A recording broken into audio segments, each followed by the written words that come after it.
Sveiki, zēni un meitenes! Jūs klausāties kopā ar Jēzu. Šeit mācīsimies, cik ļoti Jēzus tevi mīl un ka viss, ko tu dari, ir īpašs, ja dari to kopā ar Jēzu. Tevi sagaida kāds jauns un aizraujošs Bībeles stāsts, ko tev sagatavojas pats Dievs. Vai esi gatavs? Šobrīd skan Atverot Bībeli sākumskolas vecuma bērniem. Šis būs A gada 2. ceturkšņa Dievs ir ar mani 5. nedēļas lasījums. Pirmdiena – laipni vārdi. Pēc šodienas lasījuma droši savā grāmatiņā atzīmē kvadrātiņu pie vārda pirmdiena, bet tagad dzirdēsim, ko Jēkabs domāja ceļā uz mājām.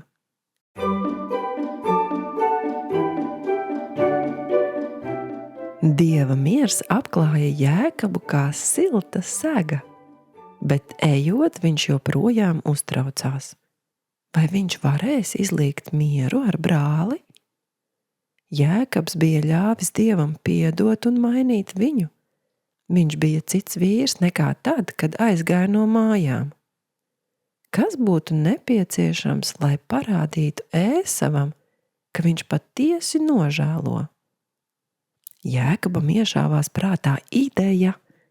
Viņš nosūtīja vairākus kalpus, lai tie sameklētu Ēsavu un nodotu viņam laipnu ziņu. Kāds bija viņa vēstījums? Izlasīsim 1. Mūzus 32. nodaļas 4. un 5. pantu.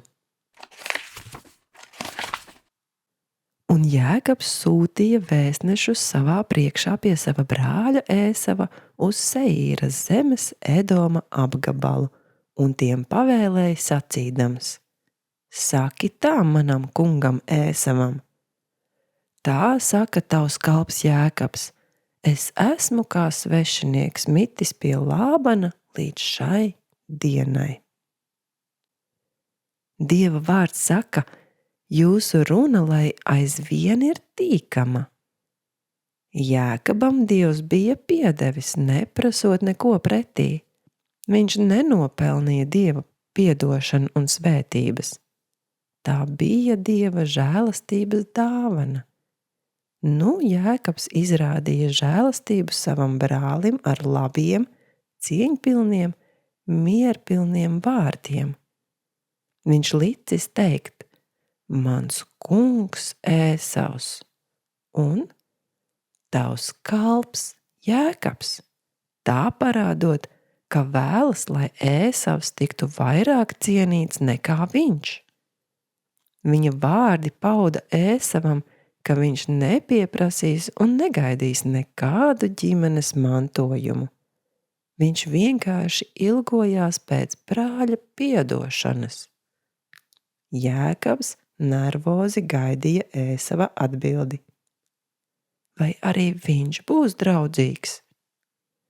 Tomēr kalpi atgriežoties nopūtās, tad viņi skumji papurināja galvu. Vēsts priekš Jēkaba viņiem nebija, bet bija jaunumi, ar ko dalīties. Biedējošas ziņas.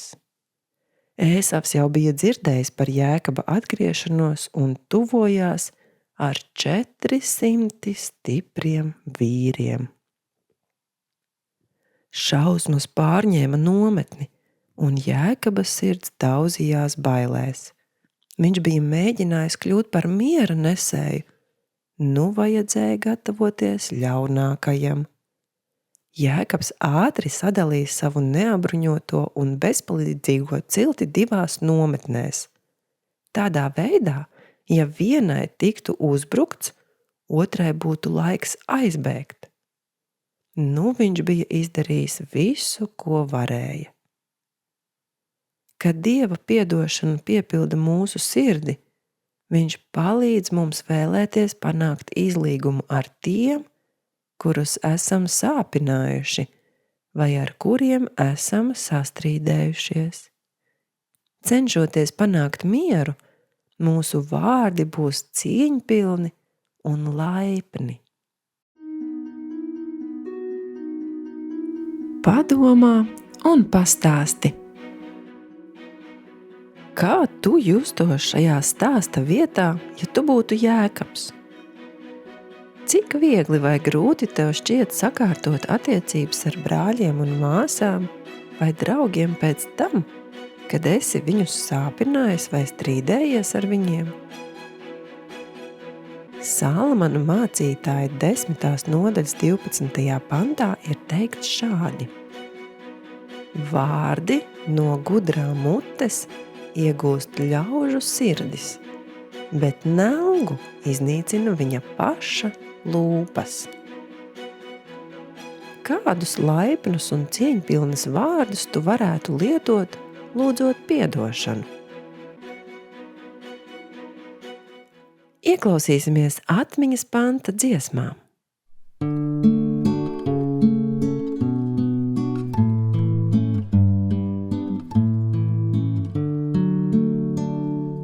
Svētīgi miera nesēji, jo tie tiks saukti par Dieva bērniem. Svētīgi miera nesēji, jo tie tiks saukti par Dieva bērniem. Mateja 5:9. Svētīgi miera nesēji, jo tie tiks saukti par Dieva bērniem. Svētīgi miera nesēji, jo tie tiks saukti par Dieva bērniem. Mateja 5:9.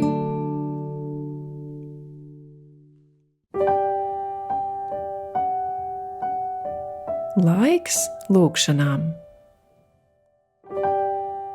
Atver Bībeli, noliec roku uz rakstvietas Kolosiešiem 4:6 un pateicies Dievam, ka Viņš palīdz tev runāt laipni.